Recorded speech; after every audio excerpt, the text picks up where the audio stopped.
Okay, so this is just not gonna work. We gotta do something about this. That's coming up next. Hello everyone, this is Dwayne with Edge of Nowhere Farm, and we're coming to you here today. It's the end of October, and we're gonna be talking to you today about thinning citrus. More specifically, our lack of motivation to thin our citrus this year. I'm not gonna make excuses. It should have been done in the spring. Here we are months later, and now we've got a crisis on our hand, a little mini crisis. One of the things that you saw in the intro to this video was one branch on our grapefruit tree. So this is our ruby red grapefruit tree. We haven't talked about this tree before. We got this tree, it's about 3 years now. Actually got it from Lowe's. So this tree has done amazing, by the way. For a 3-year-old tree, we actually got our first harvest off of it last year. So about a year ago, we got our first harvest off of it. And man, these are amazing pink grapefruit. Really, really mellow. You know, there's still some tart because it is grapefruit, but man, there's a lot of mellow sweetness. The tart is very, very, very mellow on these fruit, and a very, very productive tree. I'm not a huge fan of grapefruit, but Lori is.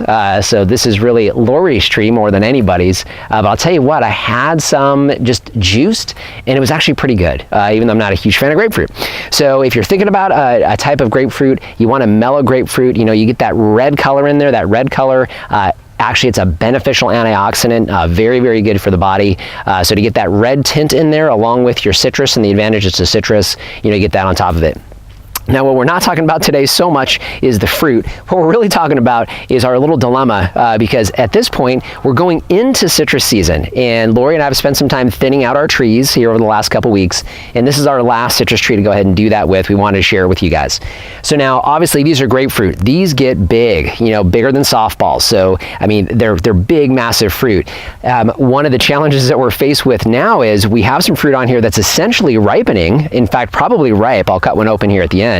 But we also need to come through, we need to get some thinning done, because the branch I showed you actually had 6 grapefruit all down at the end, and they're all smaller, just a little bigger than the size of a baseball, heading towards a softball. But we want to make sure by thinning that we're getting really good, nice, big, juicy fruit. So that fruit quality is really kind of what we're keying in on here, is increasing the fruit quality. So what we're going to do is we're going to come through and we're going to thin this out, and I'm going to see if I have a ripe one or two really, really early for grapefruit. I mean, these are winter fruit, but I think we have a couple of ripe ones on here after looking through here. So we're going to go ahead and cut now. We're going to do a quick time lapse. You guys can peek at Lori and I going through and thinning. We'll see how much we have to thin off this tree, and we'll come back to you.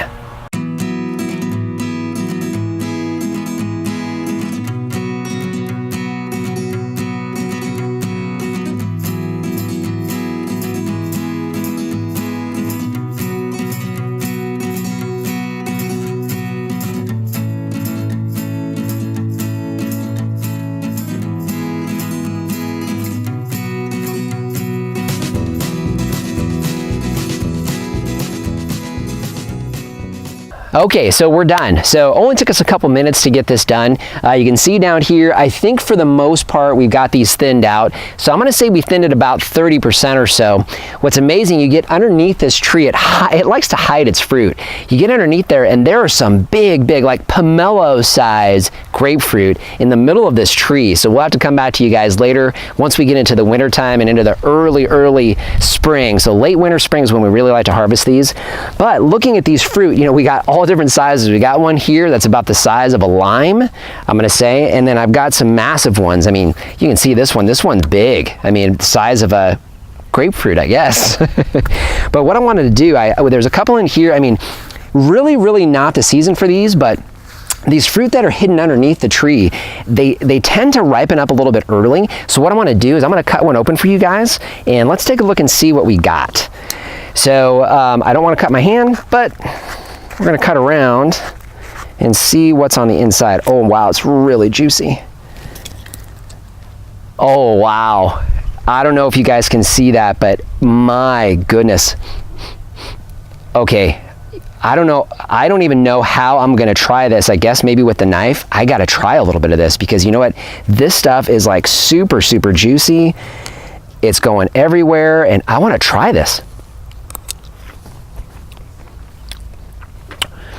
Okay, so Keep in mind, I am not a fan of grapefruit. I like pomelo, and we do have a pomelo tree. We'll share that with you guys another time.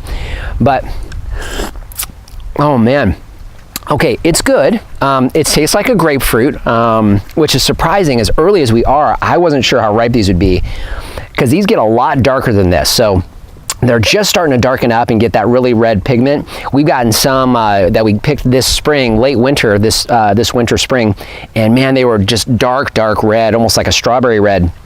These aren't quite as red, but you know what, still already, it's got some tart and kind of sweet. So I think we're gonna have to take some of these guys, cut them in half and juice a few. So Lori will be happy about that. But ultimately, we've got our harvest coming up on this. We'll share that with you guys when we get our actual harvest. This is our thinning harvest. So now it's making me wonder whether I want to do my thinning in the fall or if I want to do it in the spring, like you're supposed to. Because now we've actually got some thinning that we're doing that we're going to actually, I'm assuming, at least it looks like, we're going to actually be able to eat. So just want to thank you guys for joining us today. You know what, if you haven't done so already, hey, subscribe to our channel. You know, we got a lot of things we're going to be covering as we go into the fall season here. It's a very productive season for us. We've got livestock back on the farm. We've got our fruit trees that are going to be going into dormancy. We're going to be doing a lot of pruning videos. We're going to share those with you guys. And hey, if you haven't seen our 100th episode, I'm going to link that here. In that episode, Lori and I talk about the farm, its history, and more importantly, its future, where we're going to be taking this farm from 1 acre to 6 acres. We would love to have you guys join us for that. And hey, if you haven't done it already, hey, follow us on Instagram and Facebook. You know, we post a lot of pictures up there that we don't share with you guys here on YouTube. Would love for you guys to follow us there. And hey, one more quick thing. Several of you have asked us to do a walkthrough, kind of a tour of the farm, and I've been putting that off for fall, and Lori and I are actually going to be filming that this afternoon. So perfect time of year because we've got our pasture and we've got all of our livestock in full production. We've got trees that are still nice and green, a couple of them going into dormancy but still nice and green, so you guys can get an idea of what the farm actually looks like here in the fall. Probably going to be a 2-part series, so that's coming up here. Love to have you join us for that. So just want to thank you guys for joining us today and remind you, if we can farm on the edge of nowhere, so can you. So that only took us a few minutes, and you can see down here kind of what we got going. What the heck was that just fell on the ground?